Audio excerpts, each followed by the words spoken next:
yesterday and told her that the federal government is here to help. Any requests that are made by state and local officials in the search of Miss Guthrie will absolutely be accommodated. I spoke with the FBI directly about that today as well, and our hearts and our prayers are with Savannah and her entire family as they search for her dear mother. I also have a quick scheduling announcement for all of you. Tonight at 7 p.m. during prime time, President Trump, Dr. Oz, and National Design Studio Director Joe Gebbia will officially unveil Trump RX, a state-of-the-art website for American consumers to purchase low-cost prescription drugs. This historic announcement will save millions of Americans their hard-earned money, so make sure to tune in tonight, and we will see all of you in the news media there. President Trump promised to restore law and order to the United States of America, and newly released data proves he is delivering overwhelmingly on this promise. A study from the Council on Criminal Justice shows that the murder rate across America's largest cities plummeted in 2025 to its lowest level since at least 1900. Again, let me repeat, to put this in perspective, this marks the largest single-year drop in murders in recorded history. This dramatic decline is what happens when a president secures the border, fully mobilizes federal law enforcement to arrest violent criminals, and aggressively deports the worst of the worst illegal aliens from our country. The numbers don't lie. Under President Trump in 2025, the FBI increased violent crime arrests by 100% compared to the prior year. The FBI also conducted more than 67,000 arrests from Inauguration Day 2025 to January 20th, 2026, which is 197% more arrests than the same period previously.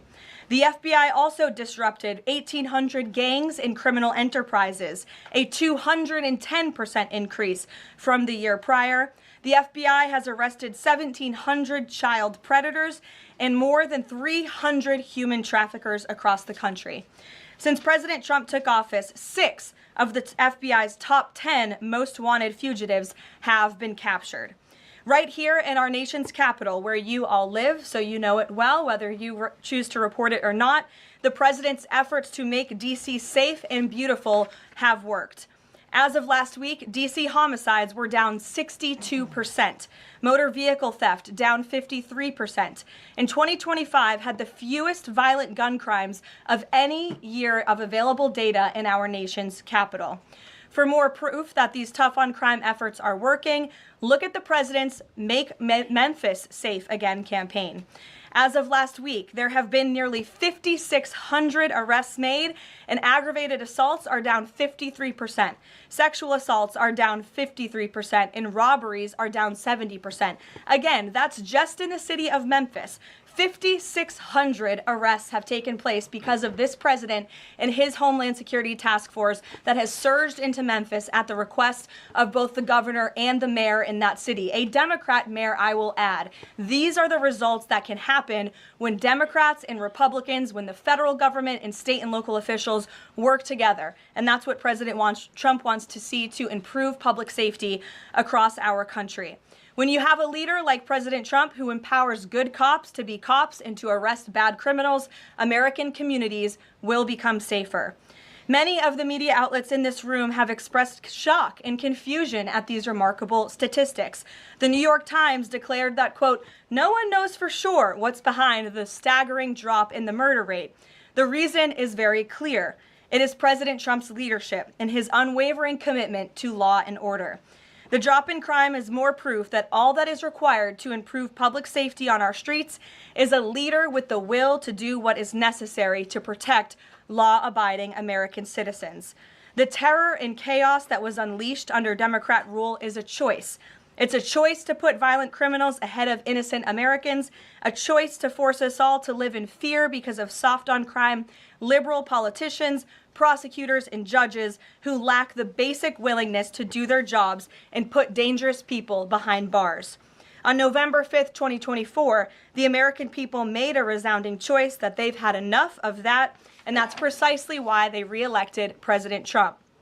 So even as Democrats and the liberal media are engaged in hysteria about this administration arresting and deporting violent, criminal, illegal aliens, the undeniable truth is that deporting these individuals is one of the primary reasons why America's streets are safer today than they were 1 year ago when President Trump assumed office.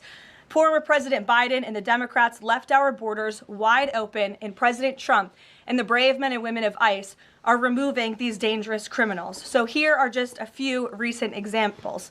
Number one, a Venezuelan national and active Tren de Aragua gang member with a rap sheet including homicide, assault, child cruelty, domestic violence, and property damage. This is an individual I can assure you not a single one of you in this room would want in your neighborhood, whether you admit it or not. He entered the U.S. in 2022, and he was released into our country by the Biden administration. He is no longer here, thanks to President Trump. An El Salvadorian national and known MS-13 associate, previously convicted of homicide, conspiracy to commit homicide, and kidnapping, arrested for arson, battery, armed carjacking, and assault. He entered illegally in 2016, was released by the Obama administration, and ICE just arrested him on January 8th, 2026. This example shows you how many criminal illegal aliens have been roaming American streets freely because of a lack of attention to this matter from the previous administration, and President Trump is cleaning up their mess. A Cuban national and blood gangs member convicted of multiple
homicides and robbery.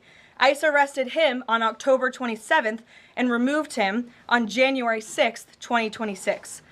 Arresting and deporting these types of illegal aliens in local jails for swift deportation. Finally, to prevent another invasion of millions of illegal aliens from happening again, President Trump and Secretary Noem delivered the most secure border in American history. 0 illegal aliens were released into our homeland over the past 9 months. This is a truly remarkable achievement. Again, 0 illegal aliens released into the country in 9 months. This is staggering, and it deserves more attention from all of you. Overall, Customs and Border Protection recorded the lowest total encounters in agency history. Daily encounters have fallen by 95%. averaging just 250 apprehensions at the southern border a day. This is compared to over 5,100 daily apprehensions during the Biden years. It's a night and day difference because we finally have a president who enforces the law and lets our law enforcement do their noble jobs of protecting our homeland. When President Trump campaigned on making America safe again, this is exactly what he meant, and the numbers and the results speak for themselves. With that, I will open it up to questions today. We're going to start with Daniel Baldwin from One America News, who is here religiously covering the White House beat every day. So it's good to see you in a chair instead of standing up today. Daniel, thanks for being here, and why don't you kick us off? Thank you, Caroline. It's an honor and a privilege to represent One America News in the new media seat. First question on the DHS funding bill. Funding runs out in the better part of 8 days or so. Democrats, at least verbally, are very dug in. What does the White House believe their end goal is when it comes to this funding fight, when it comes to immigration policy at large? What is their end goal when they're dug in a position like this at this point in time? Well, the president has two end goals. One is to obviously keep the government funded and open, and that includes the Department of Homeland Security, which does not just touch upon ICE and Border Patrol, but also FEMA, the United States Coast Guard, the United States Secret Service. These are brave public servants who work to protect our homeland. The president wants these individuals to get paid. Secondly, when it comes to any discussions about immigration policy, the president is never going to waver in his commitment to allow immigration enforcement efforts in this country and to support ICE and Border Patrol and the deportation of illegal alien criminals. I know Senator Schumer and Leader Jeffries sent over a very long list of demands, some of which the administration is willing to discuss. Others don't seem like they are grounded in any common sense, and they are non-starters for this administration, but we're not going to negotiate policy from the podium. I'm going to allow the president to do that, and any final decisions that are made will be made ultimately by him. But rest assured, he is never going to allow law enforcement in the jobs that they do, the important jobs that they do, to be undermined. And secondly, Caroline, the Department of Homeland Security put out a tweet a better part of an hour ago alleging that an illegal alien was involved in a major car wreck in Indiana, killing 4 people, and they allege that the suspect in question came in under the CBP-1 app under the Biden administration and received a commercial driver's license from the state of Pennsylvania. What is the White House's reaction to a situation like this? And what is the White House doing to crack down on cases like this where illegal aliens are obtaining commercial driver's licenses? Yes, this is another abhorrent example of the border crisis over the past 4 years, and it again exemplifies why the administration must continue and will always continue to fully back and support ICE and Border Patrol and law enforcement in their removal of illegal alien criminals from our country. For those who don't know, and all of you should report on it, 4 Americans were tragically killed and lost their lives this week yet again from an illegal alien, an individual who was paroled into the country by the Biden administration using the CBP-1 app, which they created like it was a magic pass for Disneyland. That's not how immigration in this country should work. And this illegal alien from Kyrgyzstan was traveling on an Indiana highway, and he failed to brake for a slowed semi-truck in front of him. He swerved into the lane and he crashed into a van carrying 15 passengers, and 4 people were killed in that crash. This is another tragedy that could have been prevented if not for the wide open borders from the previous administration. That's why we now have a secure border. That's why this administration will continue to deport illegal aliens from our country. Thank you for being here. Garrett. John, thank you for your comments and your prayers for the Guthrie family. I have 2 questions related to the president's interview with NBC yesterday. Sure. At one point in the interview, the president said that he believes states are accumulating the votes for who wins the election. He says if they, meaning the states, can't do it honestly and can't be done properly and timely, then something else has to happen. What did he mean by that? Is he suggesting that the federal government count votes in elections? What the president is suggesting, and I just spoke to him about this, is that Republicans and Democrats in Congress should pass the Save America Act. This piece of legislation is going to ensure that states are abiding by federal election law by removing non-citizens from their voter rolls. In addition, the Save America Act will require voter ID to vote, and it will require proof of citizenship to register to vote. These are very common sense policies policies and proposals that 89% of our country agree with. So that's what the president is talking about. Again, I just spoke with him about this, and he's calling on both Republicans and Democrats to send the Save America Act, to pass it into law and to send it to his desk as quickly as possible. To be clear, the SAVE Act doesn't say anything about who counts votes, which has always been a state, a local, a county function. Why does he keep talking about somebody else, presumably the federal government, counting votes? Because the SAVE Act directs states to remove non-citizens from their voter rolls. And we know in states across the country, the president is right to point this out. In states like California or in places like New York City, non-citizens are allowed to vote in state and local elections. And the federal government should absolutely do away with that. I don't think a single person in this room, if you really are being honest with yourselves, should agree that non-citizens should vote in American elections, no matter where that election is up and down the ticket. And so this is a piece of federal legislation that will help states ensure the integrity and the sanctity of their elections, and that's what the president wants. Peter. Thanks, Karoline. President Trump posted about Nancy Guthrie that he is directing all federal law enforcement to be at the families and local law enforcement's complete disposal immediately.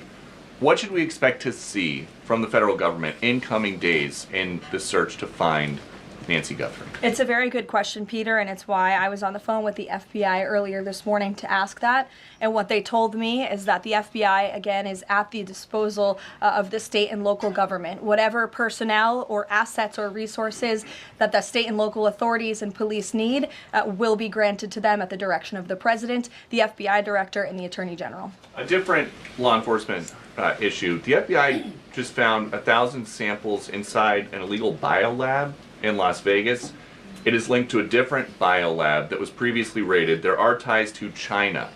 What does the president think the CCP might be up to here? I haven't spoken to him about this specific investigation from the FBI, but I'm happy to, and I'm sure he's very glad that this is something the FBI discovered, and we'll make sure anyone who is involved in illegal activity will be held accountable. And just one more about this weekend. At the Mar-a-Lago Super Bowl party, after the first two quarters, are the TVs going to be on the halftime show with Bad Bunny or the halftime show with Kid Rock? I think the president would much prefer a Kid Rock performance over Bad Bunny, I must say that. Jennifer. On the nuclear arms pact, we saw the president's post on that. Yes. But can you say, is there a temporary agreement with Russia to stand by the terms of the New START treaty while negotiations are happening? Not to my knowledge. Again, to your point, Jennifer, I just do want to reiterate exactly what the president said. He wrote just moments ago, the United States is the most powerful country in the world. I completely rebuilt its military in my first term, including new and many refurbished nuclear weapons. I also added Space Force and now continue to rebuild our military at levels never seen before. We are even adding battleships, which are 100 times more powerful than the ones that roamed the seas during World War II. The Iowa, Missouri, Alabama, and others. I have stopped nuclear wars from breaking out across the world between Pakistan and India, Iran and Israel, and Russia and Ukraine, rather than extend New START, a badly negotiated deal by the United States, which I will add was renegotiated under former President Barack Obama. Aside from everything else, is being grossly violated. The president wants to have our nuclear experts work on a new, improved, and modernized treaty that can last long into the future, and that's what the United States will continue to discuss with the Russians. Peter. Thank you, Caroline. Sure. Did President Trump himself ever ask DNI Gabbard to head down to Fulton County, Georgia? The president was asked and answered that question just yesterday. I've seen a lot of the media in this room get very caught up with the semantics of why Tulsi Gabbard is there. I will tell you why, and the president agrees with this, because election security is essential to national security. And as the director of national intelligence, it is a part of Ms. Gabbard's role to make sure that American elections are free of foreign interference and that American elections are safe and secure. And so the ODNI director is working with the FBI on this effort, and the president wholeheartedly supports both Kash Patel and Tulsi Gabbard in ensuring that American elections are safe, are secure, and are free of foreign intervention. Is there any Michael, indication that there's Thank you, foreign Caroline. influence? Federal law enforcement's involvement in the search Well, for Nancy Guthrie. excuse me one second. It's the media who has said that there's Russian interference in American elections. You guys have been saying that for many, many years. So the people in Fulton well, County. the people in this room, considering that you all said for many years that Russia interfered in the 2016 election to help Donald Trump, you should all be very happy that we finally have an administration that is looking into that, and we'll be happy to keep you posted. Michael. Thanks, Caroline. With the FBI's involvement in the search for Nancy Guthrie now, has this search expanded nationwide outside of Arizona? And given Pima County's proximity to Mexico, is this now an international search? Well, Michael, that would be a question for state and local authorities as they continue to oversee the investigation at this time. Again, the federal government and the FBI have offered any and all resources, but the state and local authorities are still leading the investigation, so I would direct you to them. I'm certainly not in a position to talk about it. One other question, Caroline. Sure. Friday's talks with Iran, they were originally supposed to take place in Turkey. They've now been moved to Oman. Can you tell us the reason for that move?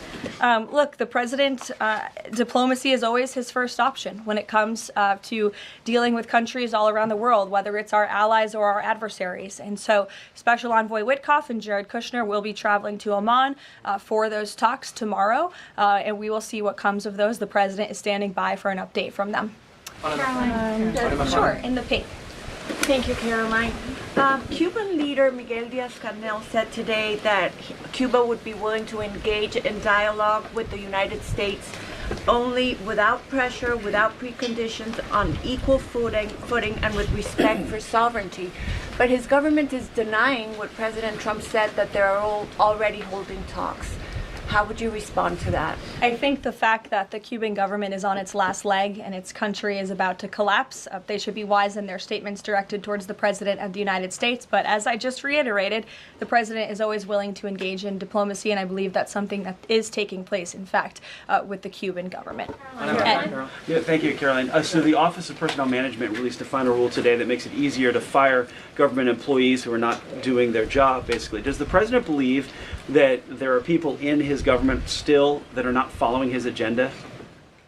That's a good question. I have not asked him about that. I mean, look, it's a very big government, right? There are thousands of people who work for the federal government here in Washington, D.C. This administration has been very much focused on ensuring that we have an efficient and productive workforce for the American taxpayer. There's not a day that goes by where we don't show up and realize we are public servants working on behalf of the American people, and everybody in the federal government best have that mindset, or they won't be welcome to work for this administration. So I think it's a good thing that the Office of Personnel Management put this rule out. I think if people aren't doing their jobs, if they aren't showing up for work, if they're not working hard on behalf of this president, they're not welcome to work for him at all. If I could, the New York City mayor is dealing with a $12 billion budget deficit. If he texted President Trump, would the president bail him out? I'll leave that answer to the president himself, Ed. Kristen, go ahead. One more follow-up on Karoline Gabbard. You said that the president supports the fact that she was there, but last night when he was asked about it, he said he didn't know why she was there. He didn't say that he directed her. Can you clarify on that? Did she go by herself and he learned later and supports it? Well, did you look at the full entirety of his response? I was in the room for that NBC interview, Kristen, and he just said exactly what I told you, which is that election security is essential to national security. We need to ensure that our elections are free and are fair and are free of foreign interference. And he spoke about how Ms. Tulsi Gabbard is involved in that effort. So you're taking like the first three words that he said to one question and not looking at his entire response. On what you said about foreign interference, you talked about 2016 and Russian interference, but what we've learned from these Georgia officials is what was seized by the FBI were ballots from 2020 in this Fulton County election center. Do you have any evidence that there was international interference in the 2020 election in this election center? What I do have evidence of, and what the media seems to be undermining, is why Tulsi Gabbard is there in the first place. And I would point you again to federal law that clearly assigns the DNI and the office with the statutory responsibility to lead counter intel matters related to election security. This includes assessing risks to election voting systems, software, voter registration databases, and more, and analyzing foreign interference. And the ODNI is responsible for supporting the White House interagency action to secure our elections through intel analysis and vulnerability assessments. And they should be routinely collaborating with agencies like the DHS, the DOJ, and the FBI. So as for that question, it would be better suited to ask the Director of National Intelligence herself in her office. But what I'm telling you is that it is more than appropriate. In fact, it is Tulsi Gabbard's job to ensure that our elections are safe and secure. And that's exactly what she's been doing on the ground in Georgia. And I don't understand why anyone in this room, considering you're all American citizens, softer approach on immigration enforcement. He's also suggested for months that some migrant workers should be spared from these raids based on what they're doing. Is the administration going to continue to conduct large worksite raids as it seeks to target violent criminals? And can you clarify, is the federal government going to continue doing these deportation operations in blue cities where authorities say they don't want them? Well, first, again, to the president's answer yesterday, the full context of his answer was that he'd like to see a softer touch, but we are always going to remain tough. That softer touch the president is referring to is that cooperation that is necessary between state and local authorities and federal government authorities to ensure that we can continue deporting illegal aliens from our communities without tons of agents having to go after one illegal alien. If the states and the local governments just turn over their illegal aliens to ICE at jails, as they should be doing, it requires one agent to deport that one illegal alien who can then go on their way to their home country in a peaceful manner. The escalation that we've seen take place in Minnesota is a direct result of the refusal of state and local officials to cooperate with the federal government and with ICE, which has led to these hostile and dangerous environments. And so we don't want that. Again, the president wants direct cooperation, and that's what he was referring to. As for worksite raids, I don't broadcast any future action that may or may not happen from the Department of Homeland Security. But again, the president's focus and the administration's focus is on targeting illegal alien criminals, especially those who have committed heinous crimes in our country, as evidenced by the few illegal aliens that I just shared with you here today. Will ICE and Border Patrol avoid going to other blue cities where the local officials are saying, we won't work with you, we don't want you here? Well, first of all, those local officials should be wanting to work with ICE. Why would any official, whether you're a Democrat or a Republican, want murderers and predators in your city? It makes zero sense. It's an untenable position. The only reason Democrats are taking that position now is because their entire party platform is just anti-Trump. It makes no sense for the American people. They should be calling this White House, they should be calling Secretary Noem, they should be calling Tom Homan, and they should be saying, we want to work with you to remove the worst of the worst criminals from our city. Please come here. So yes, ICE is going to continue to do their job in cities and communities across the country, but it certainly makes it much easier when we have that level of cooperation and corroboration at the state and local level. In places like Florida, where there has been the arrest of thousands, tens of thousands of illegal alien criminals. None of you talk about that or none of you hear about that because these operations are going seamlessly and peacefully. Why? Because there is an intimate cooperation between the state government and the federal government, and that's what the president wants to see in all 50 states. And the whites, yes. Hi, thank you, Karoline. Over the weekend, President Trump said that he was giving a serious look at endorsing in the Texas Republican Senate primary. We know that Minnesota and Georgia also have competitive, crowded primaries. Is he giving those races a serious look as well? Well, I'm not allowed to speak from the podium on any future political endorsements the president may or may not make, but I know that he is watching all of these races across the country quite carefully. I won't get ahead of him on any potential endorsements. John. Thanks a lot, Caroline. Two questions for you about the continuing resolution that the president signed for the Department of Homeland Security. What would be the repercussions for all of the agencies under DHS if no agreement is reached on funding when that deadline approaches next Friday? Well, there will be grave repercussions for all of those agencies, but more importantly, frankly, for the American people who those agencies serve. And that's exactly what the president and the White House want to avoid. Again, we want to keep the government funded. We want the Department of Homeland Security, of course, to be up and operationalized and continuing as necessary to protect our homeland, to secure our border, to ensure the brave men and women of the United States Coast Guard are getting paid, the brave men and women of the United States Secret Service who protect the president, the vice president, and frankly, all of you in this building every day continue to receive the paychecks that they so well deserve. And so That's why the White House will engage in these talks with Democrats. But again, the president is never going to cave on this administration's core promise to deport illegal aliens from our country. You said, Caroline, in your statement that there are certain proposals that Democrats are putting up that are non-starters. What are some of those non-starters? There are a few, and it's a very good question, but I won't negotiate from the podium. I know the White House will be engaged in direct, serious talks with Democrats on this important matter. Natalie. Thank you. In addition to launching Trump RX tonight, Trump has said that he wants to meet with insurance companies to lower healthcare costs. Do you have any update on when those meetings? Yes, he does want to meet with insurance companies. That meeting will take place. I don't have an update on when it will be on the schedule, but the purpose of that meeting will be to continue to negotiate with these companies to ensure that more money is going back to the American consumer. And you're all going to see that on full display tonight at 7 o'clock with the formal launch of Trump RX. I'm telling you, this is going to be a very cool and unique event, so everybody really should tune in. Can you clarify what the president said on the Diego Garcia deal? He said he didn't like it, now again he says he's for it. He spoke with Prime Minister Starmer directly. He understands Prime Minister Starmer's position, and he supports it. But as the president reiterated in that statement, of course, the United States reserves the right to protect our assets. We still have a military base, of course, on the island of Diego Garcia. And so the president reiterated to the Prime Minister and to all of you that the United States will never waver, if necessary, in protecting our assets anywhere in the world, but including on Diego Garcia. And he supports the Prime Minister's decision. Elizabeth. Just on that one, Caroline, can I ask you... said that he's now seeking... John, I'll go to you after. Thank you. The president said he's now seeking $1 billion from Harvard, considerably more than before. What changed here, and how are negotiations going?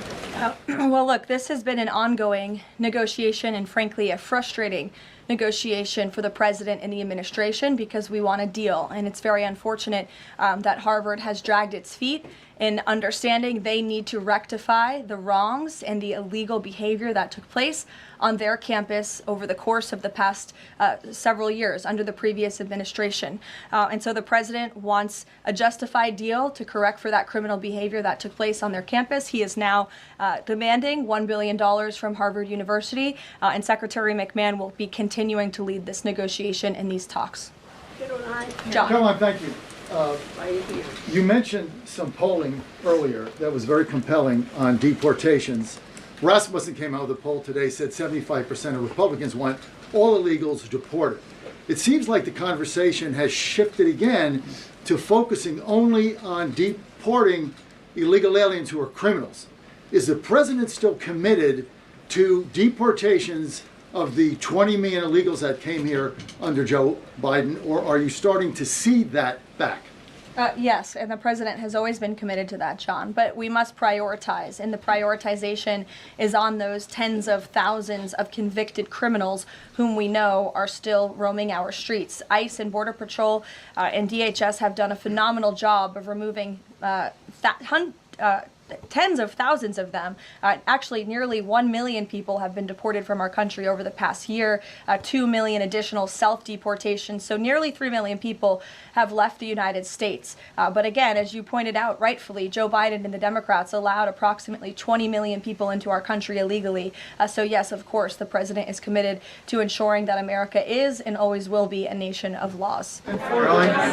Thank you, Caroline. Steve Bannon recently said, quote, "We're going to have ICE surround the polls come November." Is that something that the president is considering? That's not something I've ever heard the president consider, no. You can guarantee to the American public that ICE will not be around polling locations or voting locations in November? I can't guarantee that an ICE agent won't be around a polling location in November. I mean, that's frankly a very silly hypothetical question.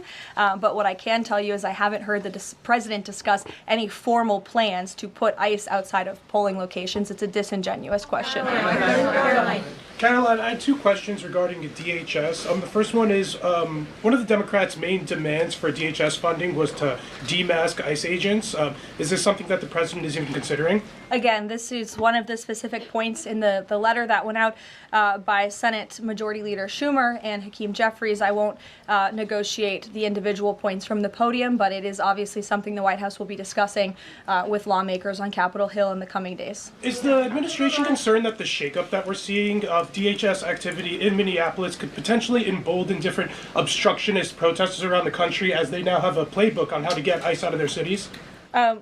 No, because what you saw yesterday with the drawdown of 700 agents only occurred because the condition that the President of the United States set for local states, local counties to turn over illegal aliens to ICE has been met. The vast majority of counties, nearly every single county now in Minnesota, has made an agreement to notify ICE when they are releasing an illegal criminal from their jail. This is a huge win for the administration. Again, it's a condition the president set out and has been met thanks to the tireless efforts of Mr. Homan. And as for the left-wing agitators who have been illegally obstructing ICE's immigration efforts, we are not letting that behavior go unnoticed or unpunished. In fact, just today, the Department of Homeland Security arrested this individual.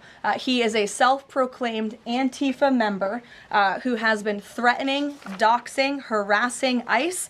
He called for the murder of federal law enforcement officers. He encouraged bloodshed in the streets of Minnesota. He proudly acclaimed affiliation with the domestic terrorist organization Antifa. And the Department of Justice, thanks to the great work of HSI and the FBI, was able to locate and arrest this individual today.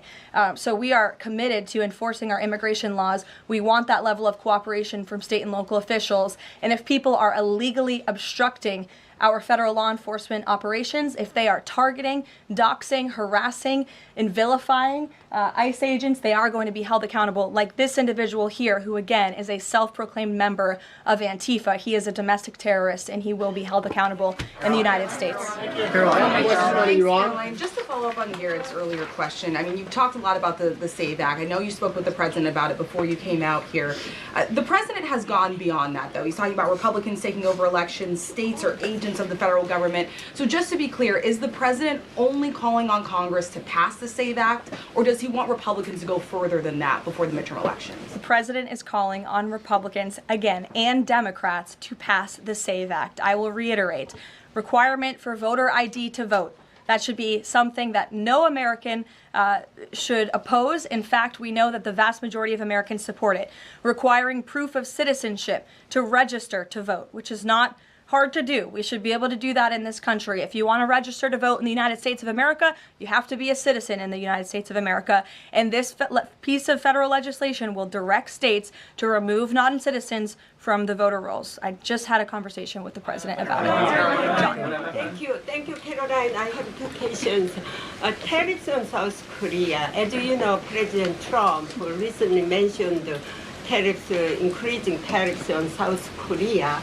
When will the 25% tariffs increasing on South Korea begin? Secondly, what impact will this have on national security? Sure. I don't have a timeline for you on that, but I will make sure that our trade team here at the White House gets you an answer swiftly and promptly. John. Thank you so much, Caroline. Yesterday, President Trump, in the NBC interview, said that it bothers me that somebody is going after Bill Clinton. That somebody is the House Oversight Chairman, James Comer, a Republican. Why is the president bothered that they're investigating Bill Clinton and his Epstein ties? Look, I think that the president has respect for the former president of the United States, Bill Clinton. He said yesterday himself they've shared a good relationship, and that's what he was reiterating in that NBC interview. Go ahead, Caroline. Can you tell us a little bit about the agenda for tomorrow's talks with the Iranians? What will be the focus of the discussions? Diplomacy moving forward. The president has obviously been quite clear in his demands of the Iranian regime. Zero nuclear capability is something he's been very explicit about, and he wants to see if a deal can be struck.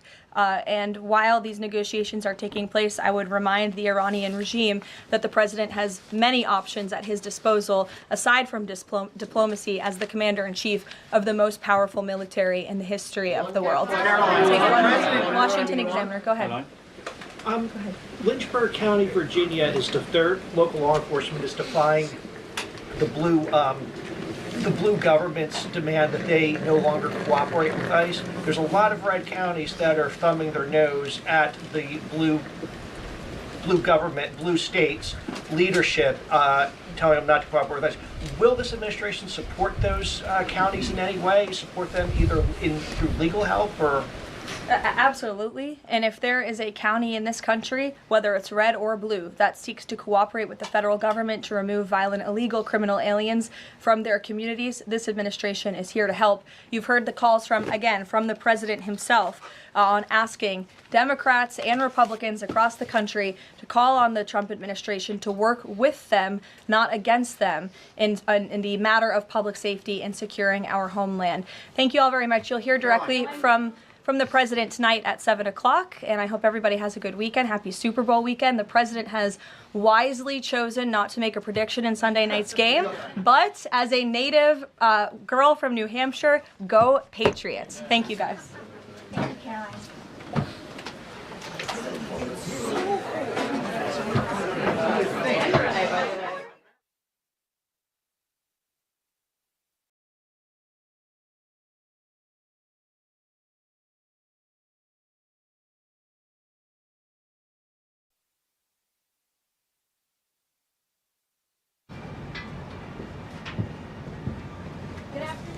Good afternoon, Jackie. Thank you for that. Thanks for coming in on a snow day for the rest of the government in the country. And as much of the country feels the impacts of that winter storm, President Trump continues to monitor the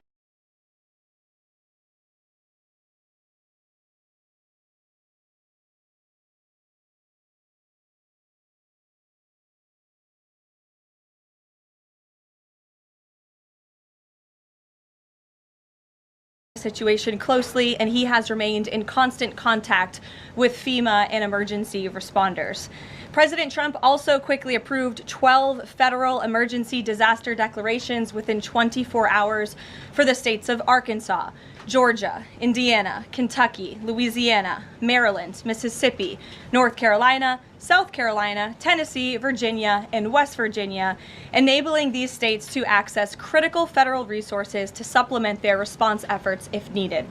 These declarations will help state-led efforts of turning power back on, clearing roads for emergency services, and keeping communities safe.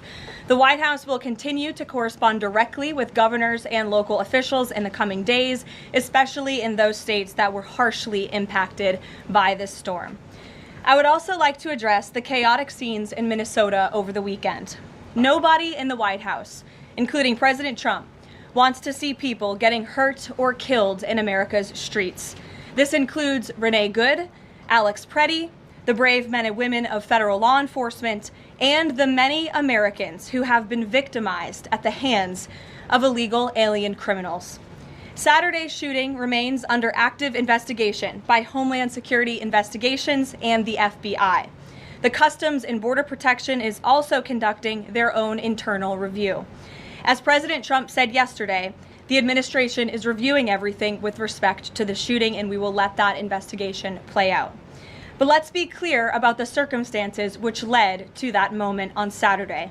This tragedy occurred as a result of a deliberate and hostile resistance by Democrat leaders in Minnesota.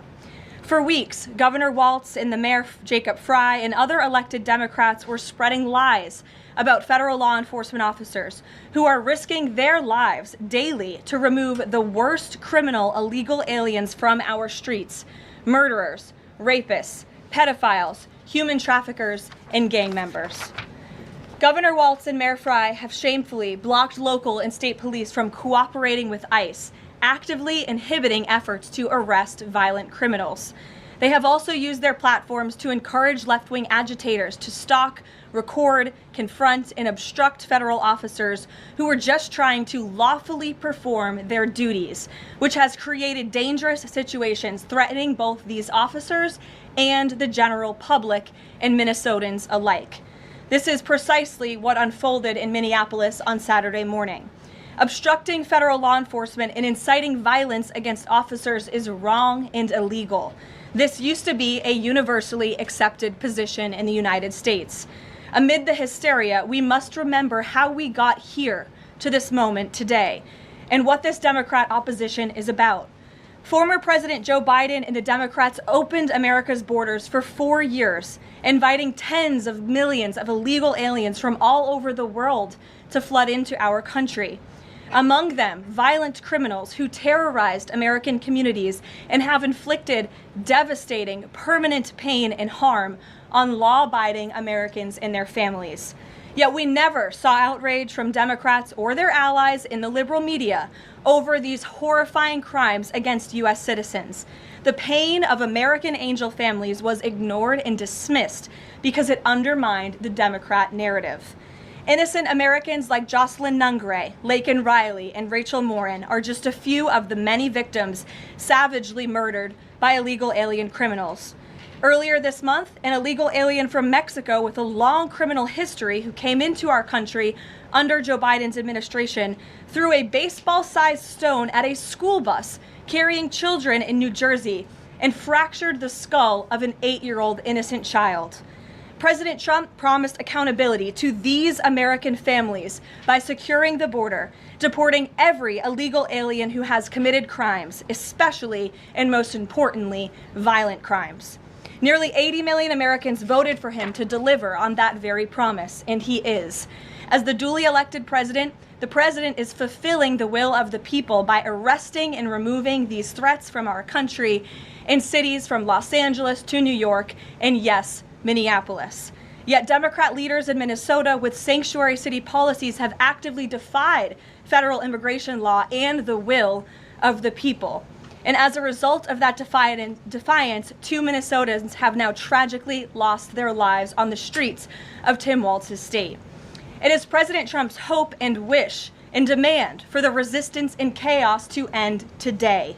That's why President Trump spoke with Governor Walz directly this morning, and he has outlined a clear and simple path to restoring law and order in Minnesota.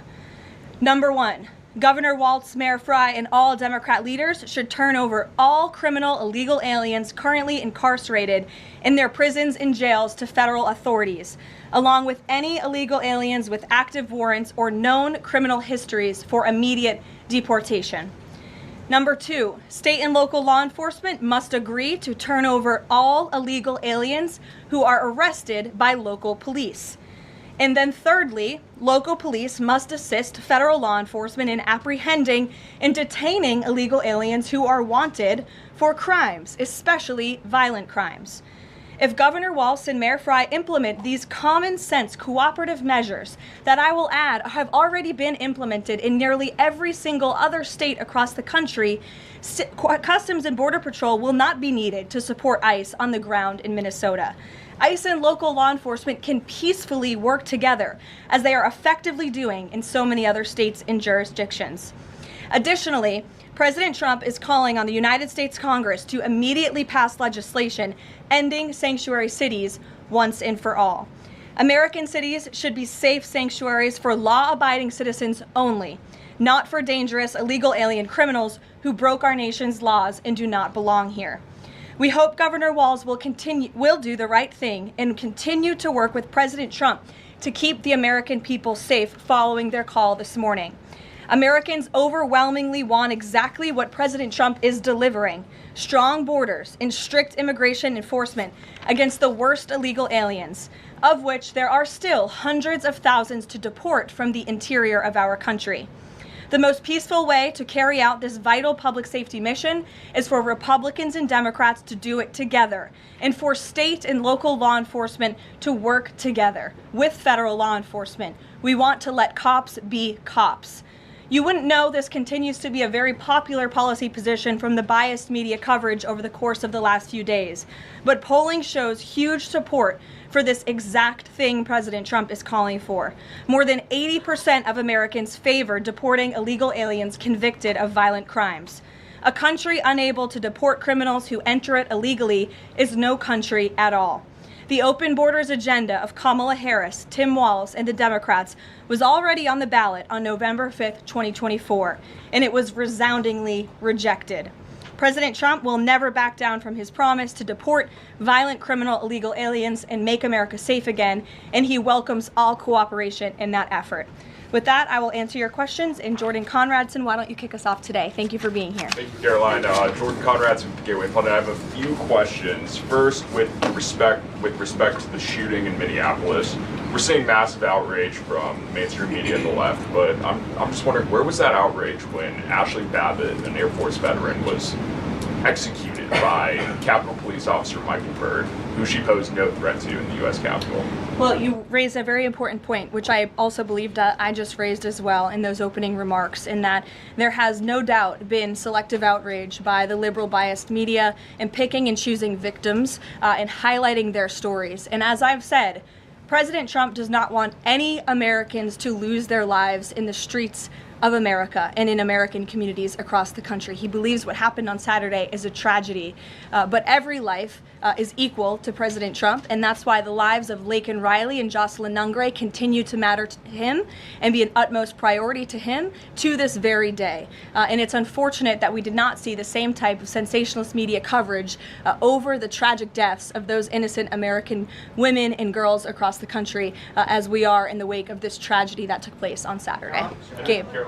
Sure, go ahead, Jordan. I want to get your response to this. The Arizona Attorney General, just days before this shooting in Minneapolis, she seemingly encouraged rioters to go out, shoot, and kill ICE agents. And I'll quote her here. She said, "If you reasonably believe your life is in danger and you're in the house or in your car or on your property, you can defend yourself with lethal force." And she said that you can't tell if ICE agents are law enforcement or imposters, and it becomes an issue of whether you reasonably believed they were law enforcement.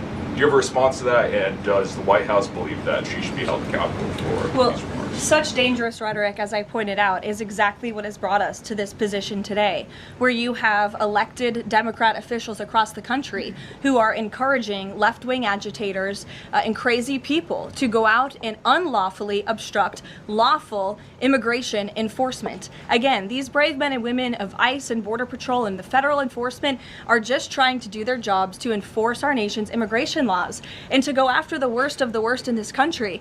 I would encourage everyone in this room, and I would encourage the Arizona Attorney General to look at the video of an ICE agent in Minneapolis. He was approached by left-wing agitators who were honking their horns and were screaming slurs at him, and he rolled down his window and he said, "What are you doing? I am out here trying to catch a child predator, somebody who has convicted crimes against an innocent child, and you are trying to obstruct me from doing my job."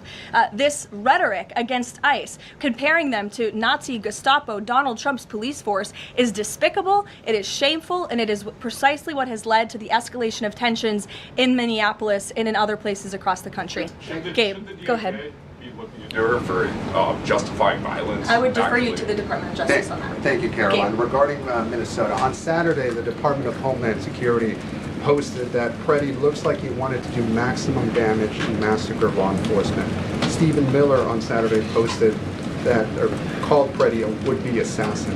Why did administration officials jump to conclusions before an investigation had even been conducted? Well, look, this has obviously been a very fluid and fast-moving situation throughout the weekend. As for President Trump, whom I speak for, he has said that he wants to let the investigation continue and let the facts lead in this case. With regards to the deployment of Tom Homan to Minneapolis, should the deployment of Mr. Homan to Minneapolis be seen as a sign that the president is dissatisfied with how the officials on the ground had handled the incident? No, Mr. Homan is doing an exceptional job, and he has been working with Secretary Noem and President Trump over the course of the last year. Secretary Noem still has the utmost confidence and trust of the President of the United States, and she's continuing to oversee the entire Department of Homeland Security and all of the immigration enforcement that's taking place across the whole entire country. Of course, Secretary Noem is also in charge in the wake of a brutal winter storm where hundreds of thousands of Americans have been impacted by that. So Borders-Czar Homan is in a unique position to drop everything and go to Minnesota to continue having these productive conversations with state and local officials, and I know that he's catching a plane in just a few hours to do just that at the request of the president. Jennifer. On Saturday's shooting, has the president been briefed, and have you been briefed on specific details of the shooting? How many shots were fired? How many guns discharged? And I mean, Did the protesters' gun go off or only the officers' guns? Do you have any of those details? Again, the investigation is continuing, Jennifer, and we will let the facts lead and we will let the facts play out. In this investigation, I do know that HSI and FBI are conducting interviews with those that were involved and the agents who were involved in this unfortunate tragedy on Saturday. Are they keeping the president up to date on all those details? The president is obviously very much on the ball with respect to this investigation. I think he's made that quite clear with the various statements that you've seen him put out, and also the 4 points that the president has outlined as well to Governor Walz, and to encourage him to cooperate with ICE and with the administration. Mary. Thanks, Caroline. To follow on Gabe's question, Secretary Noem said Alex Preddy committed an act of domestic terrorism. Stephen Miller labeled Preddy a domestic terrorist. Does the president agree with them? Look, as I've said, I have not heard the president characterize Mr. Preddy in that way. However, I have heard the president say he wants to let the facts in the investigation lead itself. Was he alarmed to hear his top officials referring to him in that way, rushing to that judgment? Danny, go ahead. Thanks, Caroline. On Stephen Miller's comments, will Stephen Miller be apologising to the family of Alex Preddy for calling him, quotes, an assassin who tried to murder federal agents, despite the fact that, as you say, this is still under investigation? Look, again, this incident remains under investigation, and nobody here at the White House, including the President of the United States, wants to see Americans hurt or killed and losing their lives in American streets. And we mourn for the parents. As a mother myself, of course, I cannot imagine the loss of life, especially losing one's child. And that same empathy from the president goes for the parents of angel families, parents of victims of illegal alien crime across our country as well, and that's exactly why the president continues to be wholeheartedly committed to deporting the worst of the worst criminals from our country. Why don't we go to the back? Kelly. Caroline, does the president believe that the killing, though, was a mistake? Has he expressed that at all? Again, the president has said, we have to review it, and this investigation needs to continue, and he's letting the facts on the investigation lead itself. Does he want body camera footage to be released to the public? Now, that's not something I've heard the president commit to, so I won't do that from the podium. Sure. Caroline, how serious is the administration taking allegations that local and state officials in Minnesota are actively coordinating with demonstrators through encrypted or non-encrypted communications, as well as providing government resources to impede immigration enforcement operations? I'm sorry, Carrie, could you repeat your question? How serious is the administration taking allegations that local and state Minnesota officials are communicating with demonstrators to basically impede immigration officials? Well, we've definitely seen active organization amongst these left-wing groups, Carrie, and it is something that I know the FBI and the Department of Justice are looking into. Again, it is illegal to unlawfully obstruct lawful immigration enforcement in this country, and these agitators are making it nearly impossible for ICE to do their jobs and for federal law enforcement to carry out the will of the American people to deport the worst of the worst. I would just encourage everyone to please imagine in this room, all of you come to the White House every day to report on the President of the United States and the administration. You come into this briefing room, you walk through the gates of the White House. Just imagine if there were left-wing agitators or agitators of any kind who were in your face, who were doxing you, who were harassing you, who were physically threatening you, who were biting off your fingers in the case of 2 Border Patrol agents we saw this past weekend in Minneapolis. That would make it very difficult for you to show up and do your job here at the White House every single day. That's what these officers in Minneapolis are facing. That's why the president is calling on Governor Walz and Mayor Frey for these 3 very simple and common sense points of cooperation so that ICE and local law enforcement can work together. Again, we are just asking for police to be police. And if you ask any law enforcement agent or official, they want to be able to work with their federal counterparts at the state and local level and vice versa. Caroline. Thanks a lot, Caroline. 2 questions. One is looking forward. The role of Mr. Homan.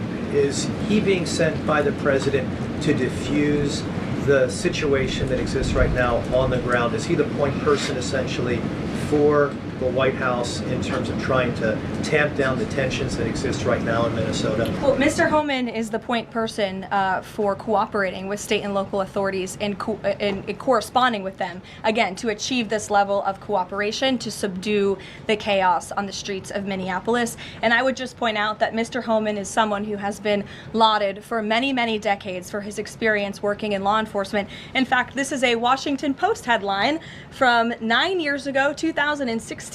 Meet the man the White House has honored for deporting illegal immigrants. And I would remind everyone in this room that it was former President Barack Hussein Obama who awarded a medal to Mr. Homan. So he's obviously very qualified. He has the full trust and faith of the president. He will continue to have these meetings in the hopes that ICE and local law enforcement can cooperate and work together to have successful immigration enforcement, as we've seen in almost every other state across the country. And secondly, Karoline, can you talk a little bit about tomorrow's trip by the president to Iowa, what the purpose of that trip is, what the goals of that trip are? Sure, yes. Tomorrow, President Trump will be traveling to Des Moines, Iowa. He will be making a local visit at a local business, and then he will be giving a speech on affordability and on the economy. And I know he very much looks forward to being there, to meeting with the great people of Iowa, but also lawmakers as well. Jake. Karoline, a couple quick questions. First, does the president remain fully confident in Kristi Noem's ability to lead the DHS? Yes. And then just secondly, just on that Wall Street Journal reporting that we saw yesterday, the president said at some point that the immigration enforcement officers would leave Minneapolis. Did the Saturday killing of Alex Preddy expedite that withdrawal at all? To your first question, the answer is yes. He still has confidence and trust in Secretary Noem. To the second question, I would point you back to what I said earlier. If Governor Walz and Mayor Frey implement these common sense cooperative measures, CBP will no longer be needed to support ICE on the ground in Minnesota. ICE and local law enforcement will peacefully work together, as they are effectively doing in so many other states and jurisdictions, to remove violent criminals from American neighborhoods across the country. Did Walz ask the president to remove the immigration enforcement officers?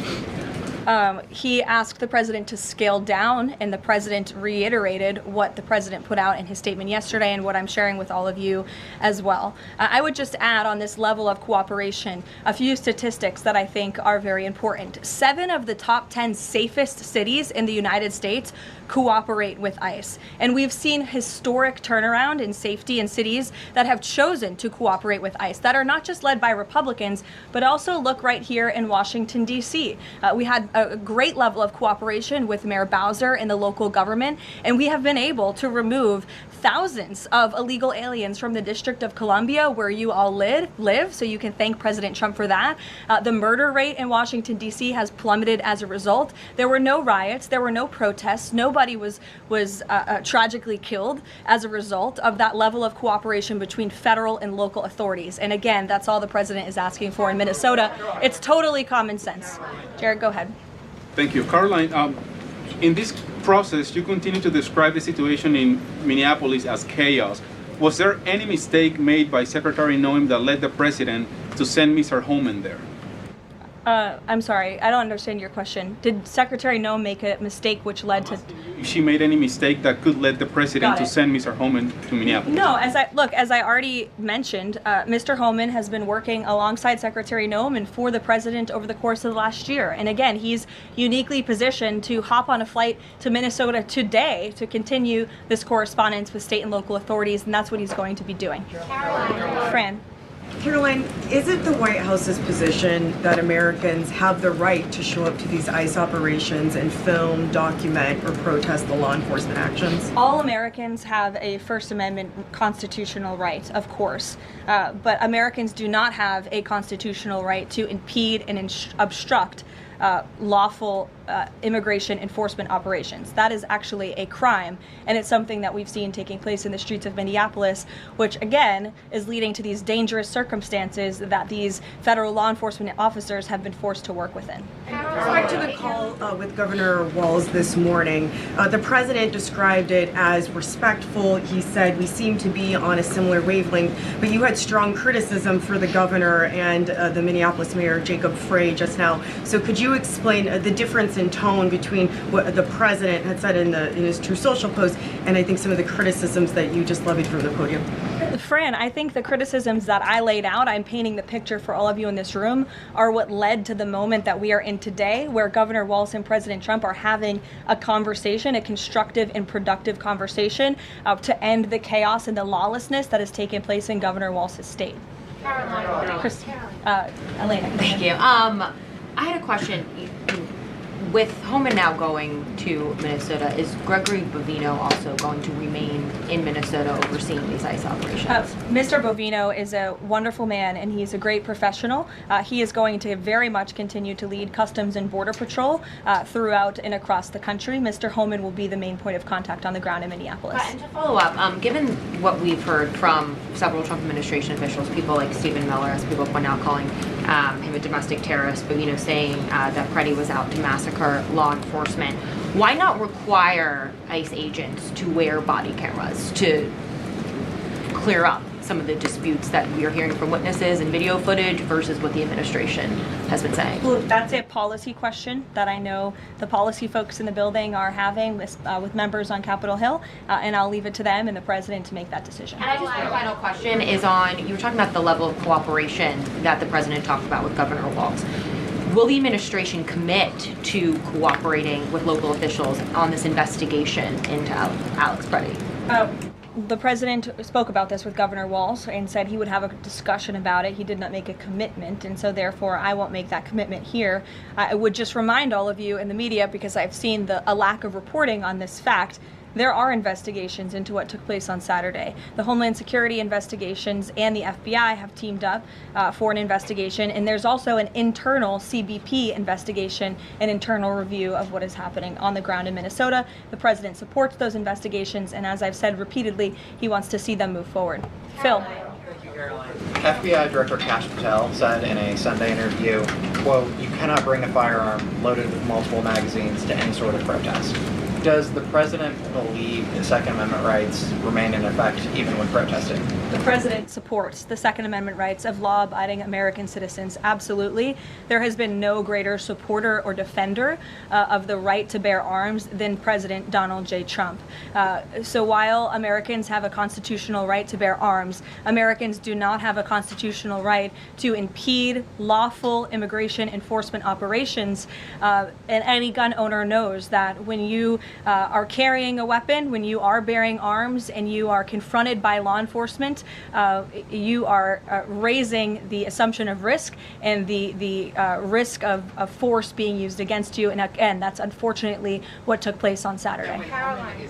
Will his mission continue to be focusing on illegal immigrants with a criminal history, or will it be on illegal immigration generally? Mr. Homan will continue to enforce our nation's immigration laws, especially deporting the worst of the worst criminals in Minnesota who have committed violent offenses. And I would just remind all of you that this important work is continuing to be carried out. In just the last few days, I'm happy to provide this packet to anyone in the room.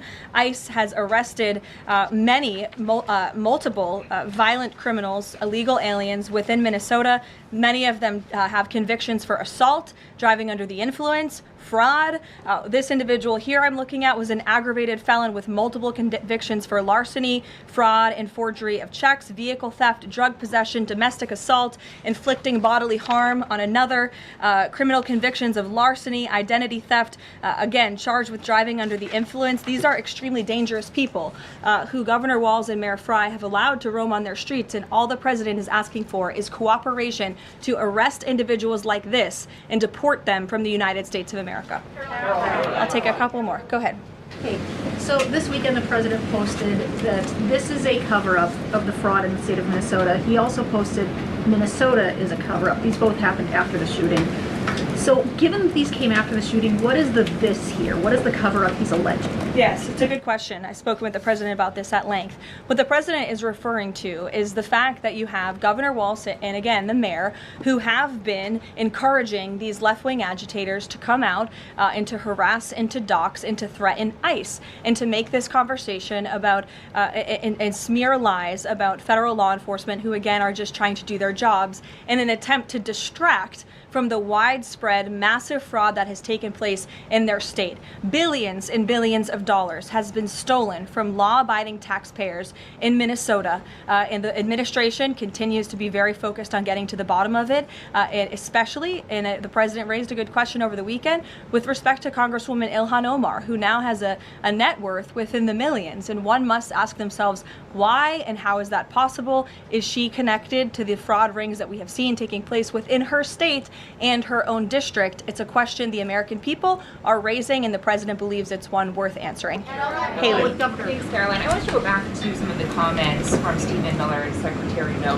You've made clear the president wants to see the investigation play out when answering some of the questions on the specific details. Is he concerned that some of those definitive statements made by other officials risks public perception of the credibility of those investigations now playing out? Again, the president believes that these investigations are credible, they are continuing, they are active, and he wants to let them play out. Alex. Caroline, thank you. Is the administration willing to separate DHS funding from other funding bills in order to avoid a broader shutdown? Look, at this point, the White House supports the bipartisan work that was done to advance the bipartisan appropriations package, and we want to see that passed. Policy discussions on immigration in Minnesota are happening. Look, the president is leading those discussions as evidenced by his correspondence with Governor Walz this morning, but that should not be at the expense of government funding for the American people, which would include, as you know, Alex, FEMA funding, and we are in the midst of the storm that took place over the weekend, and many Americans are still being impacted by that. So we absolutely do not want to see that funding lapse, and we want the Senate to move forward with passing the bipartisan appropriations package that was negotiated on a bipartisan basis. And secondly, there's another round of Russia-Ukraine talks this weekend, Sunday. If you can walk us through with the president, how he'll be involved in that, if at all. We'll be talking to President Putin, President Zelensky ahead of those meetings. I'm not tracking any scheduled calls at this point in time.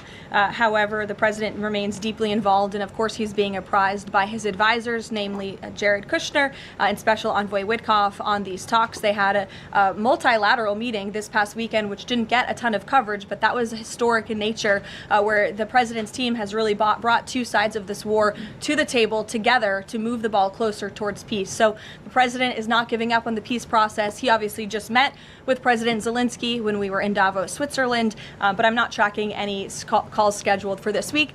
On one more foreign policy point, I will point out, as you all saw, the last remaining body of the hostages, Israeli hostages in Gaza, has been returned. This is a huge foreign policy feat for the President of the United States, for the State of Israel, and frankly for the whole world. The President made the impossible possible, and so it's great news for the President, for the United States, for our allies, and also for peace in the Middle East. And I understand that more than 20 new additional countries have also signed up to join the newly established Board of Peace with respect to the rebuilding of Gaza, which is another historic accomplishment for this president. So thank you all very much, and we'll see you in Iowa tomorrow. Did the president talk to us?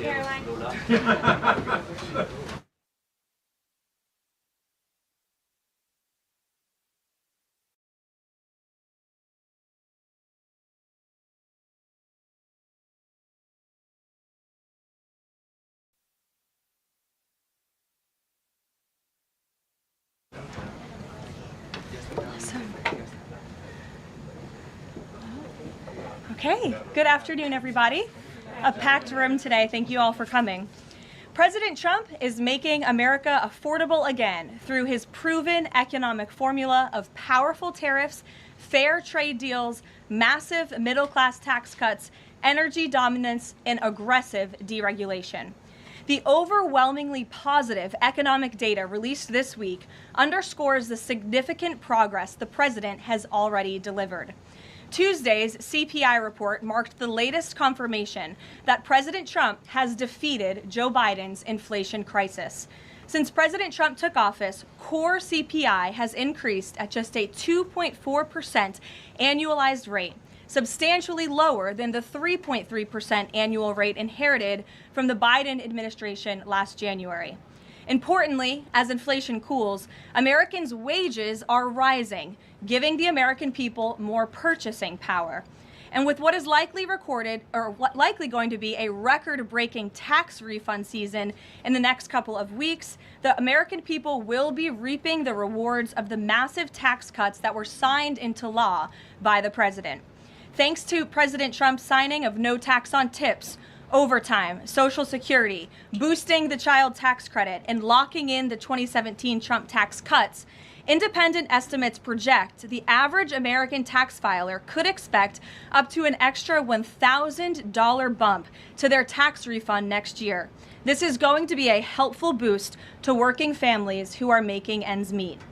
On the energy front, the national average price for a gallon of regular gas this week fell to its lowest level in 5 years, thanks to President Trump's drill baby drill agenda. According to Gas Buddy, the average price for regular gas on Monday was below $3 per gallon in 43 states, below $2.75 per gallon in 30 states, and at or below $2.50 per gallon in 17 states. In fact, gas prices were below $2 a gallon at stations in at least 19 states. Don't forget, this was unheard of just a couple of short years ago. Overall, drivers are projected to spend $11 billion less at the gas pump this year than they did last year, resulting in hundreds of dollars in critical savings for the average American family. We're also seeing the housing market rebound as borrowing costs ease and income growth outpaces home price gains. According to a new report also released this week from the National Association of Realtors, existing home sales in December rose to their fastest pace in 3 years. To further improve housing affordability, President Trump has recently announced and directed Fannie and Freddie to purchase $200 billion worth of mortgage bonds. As a result of these actions, mortgage rates have fallen to their lowest level in years. As of last Friday, rates for the average 30-year mortgage are down more than 1 full percentage point. Because of these significant declines, monthly housing payments are now at their lowest level in 2 years, and we expect this decrease to continue. As someone who was enormously successful in real estate, President Trump understands that owning a home is about more than just having a physical asset. It's about empowering young people to stake their claim in the American dream. It's about giving newlyweds a place to make their own and start a family. It's about promoting the spirit of hard work, determination, and yes, the rugged individualism that has made America the greatest country in the history of the world. President Trump knows America is strongest when it's a nation of owners, not renters, and he is determined to unlock that opportunity for as many Americans as possible. That's why he will outline additional housing initiatives during his major speech in Davos next week, and we look forward to seeing many of you there. Finally, this morning, President Trump unveiled a healthcare plan for America called the Great Healthcare Plan, and a video message detailing his solutions to lower costs for all Americans and significantly improve our healthcare system. The Great Healthcare Plan will accomplish this through 4 common sense pillars. Number 1, permanently lowering prescription drug prices. Congress can get this done by codifying President Trump's historic Most Favored Nation initiatives into law to guarantee Americans the same low prices for prescription drugs that people in other countries around the world pay. Additionally, by increasing consumer choice by making more verified, safe pharmaceutical drugs available for over-the-counter purchases. Number 2, the Great Healthcare Plan will stop sending big insurance companies billions in extra taxpayer-funded subsidy payments and instead send that money directly to eligible Americans to allow them to buy the health insurance of their choice. Additionally, by funding a cost-sharing reduction program for healthcare plans and ending kickbacks from pharmacy benefit managers to large brokerage middlemen. Number 3, the Great Healthcare Plan will maximize price transparency by requiring any healthcare provider or insurer who accepts either Medicare or Medicaid to publicly and prominently post their pricing and fees to avoid surprise medical bills. This is an incredibly popular policy that has been bipartisan for many years, and President Trump is officially and firmly calling on Congress to get it done. And number 4, holds big insurance companies accountable by requiring them to publish rate and coverage comparisons up front on their websites in plain English so consumers and everyday Americans can make the best purchasing decisions for them and their families. These are common sense actions that make up President Trump's great healthcare plan, and they represent the most comprehensive and bold agenda to lower healthcare costs to have ever been considered by the federal government. Congress should immediately take up President Trump's plan and pass it into law. For Americans watching at home, you can visit greathealthcare.gov right now for more information on the Great Healthcare Plan. And with that, we will open it up to questions. In our new media seat today, we have a familiar face, Riley Gaines. I'm surprised it took us a year to get you here, but I'm very happy to see you. I know you have a new podcast, The Riley Gaines Show. And so thank you. And you brought a beautiful baby and your lovely husband too. So thank you so much for joining. And why don't you kick us off? Absolutely. Well, thank you. First and foremost, congratulations to you. Being a girl mom will change your life in the best way possible. So excited you get to shop all the pink and the frilly and the bows. I was in Washington, D.C. earlier this week for the Supreme Court case. There were two arguments that were heard surrounding sex-based rights and if it's constitutional for states to pass laws that ultimately protect those rights for women. If the Supreme Court rules as anticipated in favor of maintaining these sex-based rights, is the administration prepared to take action against the states? I believe at this point it's 23 states that don't have those protections for women? Absolutely. And as you know, Riley, the administration already has done so. We've taken action in a number of fronts against these states who are failing to uphold the president's executive orders and this administration's policy of simply protecting women in women's sports and in women's private spaces. We've gone to the mat with large universities in this country as well to try to fight for what's fair and what's just for women and girls across the country. So I know you were at the arguments. I listened to them myself as a woman and as a former athlete, and I think the president speaks on common sense on this issue, that women's sports and private spaces should be protected, and that there are two genders, there are two sexes. That is not something we should be afraid to say in this country. And I think, frankly, it was quite alarming to not only hear a couple of justices gravel over that basic fundamental biological fact that men and women are different but inherently equal, but we are certainly different and women deserve such rights. We hope and expect that the Supreme Court will rule in the right way on this matter. Thank you. Gabe. Caroline, thank you very much. A lot to talk about. Sure. Isn't there always a lot to talk about? What can you share about the president's meeting with Maria Corina Machado? Is it underway? What can you share about that? And then also, the president said yesterday that Delcy Rodriguez was, quote, a terrific person. Does the president trust the remaining members of the Maduro regime? I will say, to your first question, the meeting was about to begin as I was stepping out of the Oval Office moments ago, so my understanding is that it's underway right now. I know the president was looking forward to this meeting, and he's was expecting it to be a good and positive discussion with Ms. Machado, who is really a remarkable and brave voice for many of the people of Venezuela. So the president looks forward to obviously talking to her about the realities on the ground in the country and what is taking place. As for Ms. Rodriguez, the president did speak with her directly this week. As you know, he revealed that to all of you yesterday. And Secretary Rubio and the administration have been in constant communication with Ms. Rodriguez and other members of the interim government in Venezuela. They have been extremely cooperative. They have thus far met all of the demands and requests of the United States and of the president.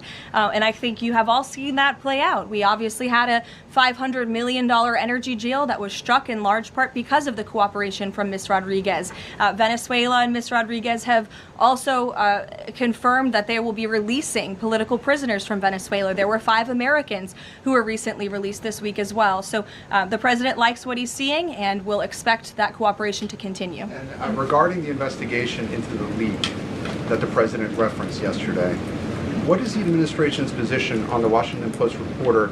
The Post has reported that she was told that she is not a target of the investigation. Does the administration believe she did anything wrong? And then also, what is the administration's position on the Pentagon Papers case from the 1970s that affirmed reporters' right to publish classified information under certain circumstances? Well, since this is an active investigation, I don't want to comment on it much more than what we did yesterday to obviously confirm the investigation, and I can confirm what the Attorney General stated and the President as well, which is that the individual, unfortunately a contractor at the Pentagon, chose to unlawfully leak classified and very serious information to this Washington Post reporter, hence why the reporter's home was looked into by the FBI, rightfully so. And the administration is not going to tolerate leaks, especially from within the national security apparatus of the United States government, that put our nation's integrity and our national security at risk. Full stop. The president will not support that. I know the Secretary of War will not support that, and it will not stand. And legal action will be taken against anyone, whether it's a member of the press or whether it's an employee for a federal agency who breaks the law. If you break the law and if you endanger our men and women in uniform, you are going to be held accountable, period, full stop. But Jackie. Does this administration believe that this reporter or any reporter has a right to publish classified information under certain circumstances? Look, I think that we do not believe that individuals who have been given the privilege of holding a top secret clearance should be illegally leaking that classified information, and I know the American people agree with that. And I think it's a basic tenet of journalistic integrity not to publish information that could directly endanger the operational security or the brave men and women who are serving this country in uniform and putting themselves in harm's way to protect not just the people of this administration, but all of you in the press and all of their fellow Americans as well. Jackie. Thank you, Caroline. I wanted to get the White House reaction to Iranian state TV broadcasting an implicit threat to the president's life. It was images of the assassination attempt in Butler, Pennsylvania, according to reports, with the message, "This time it will not go wrong." I have not seen that, to be honest with you, Jackie. We'll take a look, and I'll let the president and his national security team examine that footage to ensure its legitimacy. Again, I haven't seen it, so I can't comment on it. What I will say with respect to Iran is that the president and his team have communicated to the Iranian regime that if the killing continues, there will be grave consequences. And the president received a message, as he revealed to all of you and the whole world yesterday, that the killing and the executions will stop. And the president understands today that 800 executions that were scheduled and supposed to take place yesterday were halted. And so the president and his team are closely monitoring this situation, and all options remain on the table for the president. Netanyahu encouraged him against strikes. Look, it's true that President spoke with Prime Minister Netanyahu, but I would never details about their conversation without giving the expressed approval by the president himself. Ouija. Thank you, Caroline. Is it still the president's assessment that it would be very hard for Ms. Machado to leave Venezuela because he says she lacks the respect and support in that country? And will he raise that with her too? I think the president's assessment that you just pointed out was based on realities on the ground. It was a realistic assessment based on what the president was reading and hearing from his advisors and national security team. And at this moment in time, his opinion on that matter has not changed. He has also said that he would like there to be elections in Venezuela when the time is right. That's right. Do you have any update on when that might be, and is he committed to a transition to democracy for Venezuela? Yes, and he is also committed to hopefully seeing elections in Venezuela one day, but I don't have an updated timetable for you today. Reagan in the back. Thanks, Caroline. I have a question for you on Minnesota and then also Venezuela. Sure. President Trump threatened invoking the Insurrection Act today in a Truth Social post. I'm wondering what his tipping point is. Like, what would it take for him to invoke the Insurrection Act? Look, that's only a question, frankly, Reagan, the president can answer. But the Insurrection Act is a tool at the president's disposal. As you know, it has been used sparingly, but it has been used by previous presidents in American history. And I think the president's Truth Social post spoke very loud and clear to Democrats across this country, elected officials who are using their platforms to encourage violence against federal law enforcement officers, who are encouraging left-wing agitators to unlawfully obstruct legitimate law enforcement operations. And if you talk to any law enforcement officer, no matter what level they work at, they want to be working with their counterparts, whether that's at the federal level or the federal authorities wanting to work with their counterparts at the state and local level. And it's truly shameful that now for more than a year, you've had elected Democrat governors and mayors who have basically held their state and local law enforcement hostage and told them, you cannot cooperate with federal law enforcement. Why? they cooperated under the Biden administration, it's because these Democrats are deranged in their hatred for President Trump, and they are holding their state and local law enforcement hostage as a result. And these Democrat mayors and governors are doing this over what? Over the lawful and legitimate law enforcement operations to remove violent criminals from the streets of Minnesota, from the streets of California, from the streets of New York, and from the streets of every state across this country. And you don't see these riots and this vandalism taking place in states like Florida. Why? Because you have a governor in that state who has empowered federal and local authorities to work together. And it's despicable what we're seeing from these Democrat politicians, especially in sanctuary states and cities across the country. Yesterday, Caroline. Go ahead, John. Oh, thank you so much. My question is, President Trump has talked twice in recent days, once at the Kennedy Center and then to Reuters again last night about canceling the election. Why is he talking about this? I believe you're referring to the president's interview at Reuters last night. I was in that interview. It was a closed-door interview. Obviously, there was not audio or video. The president was simply joking. He was saying, we're doing such a great job. We're doing everything the American people thought. Maybe we should just keep rolling. But he was speaking facetiously. And then one more. Sure. On the labor secretary. She's under investigation. Has he spoken to her about this? I don't know if the president has spoken directly to the secretary. If they have, I'm unfamiliar with that conversation, but I have spoken to the president about that report regarding the secretary. He's aware of the internal investigation and he stands by the secretary, and he thinks that she's doing a tremendous job at the Department of Labor on behalf of American workers. PBS, go ahead. You were mentioning a moment ago about working federal, state, local officials in Minneapolis. Governor Walz's office is saying today that he's trying to get a hold directly with the president. Have they spoken? And if they haven't, why haven't they spoken? If there's a desire from Walz, as they're saying, to de-escalate what's happening there.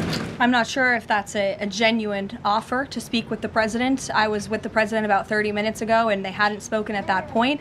Look, the president is always willing to answer the phone when people pick up and call. When there was another tragic shooting many months ago in Governor Walz's state, he spoke directly with the governor. But I would ask that the governor stops inciting the harassment and illegal obstruction of law enforcement in his state.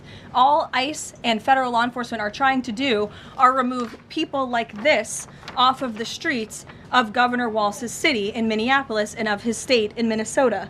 If you look at some of the individuals in this photo, these are all illegal alien criminals who came into our country under the previous disturbing crimes you will ever read about. And there's only a few reporters in this room who will actually talk about these individuals. This is all ICE is trying to do. They are trying to remove people like this from Governor Walz's state. And so yes, he should pick up the phone and he should say that he will cooperate with this president and with the federal government in making Minnesota safer, because that's all President Trump and his administration want to do. Mary. Thanks, Caroline. The president says he wants money to go directly to Americans so they can buy their own insurance. How exactly would this work? And can the president assure Americans that this will be enough to cover their health care costs? So this is the second principle in the president's health care plan, lowering insurance premiums specifically and ensuring that that money is going directly back to the American people and cutting the kickbacks that then raise those premiums. So this plan, once put into legislative text and passed by Congress and sent to the president's desk, will stop sending big insurance companies billions of an extra taxpayer-funded subsidy payments and instead send that money directly to eligible Americans to allow them to buy the health insurance of their choice through, you may have heard it be referred to as health savings accounts. Whether that ends up being the actual name of such accounts, we'll have to see. Again, Congress and the White House are going to work together to put this plan into action. And then secondly, the Great Healthcare Plan will fund a cost-sharing reduction program for healthcare plans, which will save taxpayers at least $36 billion and reduce the most common Obamacare plan premiums by over 10%, and that's according to the Congressional Budget Office. But 20 million Americans in recent weeks have seen their health care costs soar. Can he assure them that if this plan is put in place, that they will be able to cover those costs? If this plan is put in place, every single American who has health care in the United States will see lower costs as a result. They will see more transparency.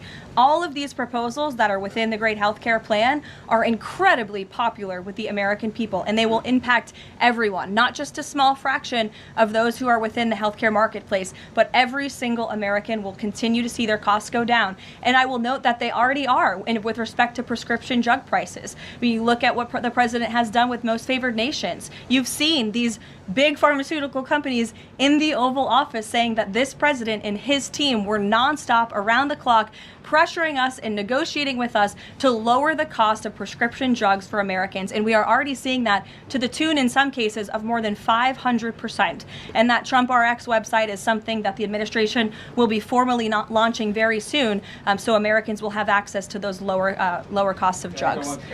Josh. Thank you. The president has called on credit card companies to lower the cap rate to 10% effective the 20th next week. If they don't do that, what's his... What'll he do? What's the threat? Well, tariffs? No, I'm just kidding. The president certainly has an expectation, Josh, that the credit card companies will do this, just as he did with the pharmaceutical companies, that they will lower costs for American consumers. I don't have a specific consequence to outline for you, but certainly this is an expectation and, frankly, a demand that the president has made. Can you give us an update on the Fed? Sorry. There was some reporting from, I think, Fox Business that Rick Reeder had an interview this week scheduled. The president's indicated he's already made a selection, or at least he's settling on someone. Where is he in that process, and when can we expect an announcement? Is he still doing interviews? Look, the president is in the same place as you all have been asking about this for many, many weeks. He's in a decision-making phase. There are a few people who he likes very much for this job, maybe less than that. The truth is, like with all decisions, it's a decision for the president to make. And he said to Reuters in that interview last night that he thinks he'll be finally making that decision in the next couple of weeks. So we will see. And very quickly, there's been some criticism from other governments about Grok and XAI, the Twitter AI bot, and things it's been doing to manipulate images, including whether that would violate the Take It Down Act that the First Lady has supported. We've not heard from this administration on it.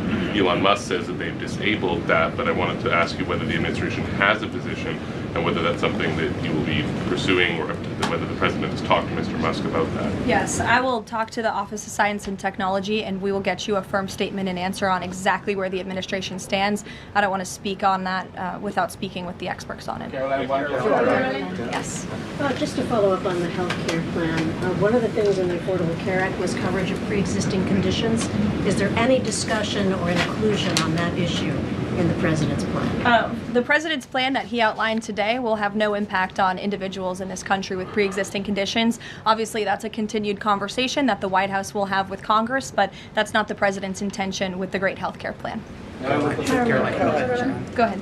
Thanks, Caroline. Two questions on Minneapolis. And then you. Go ahead. Thanks. Two questions on Minneapolis, one on the ICE agent and the other on the rioting. I believe last night there were protesters or rioters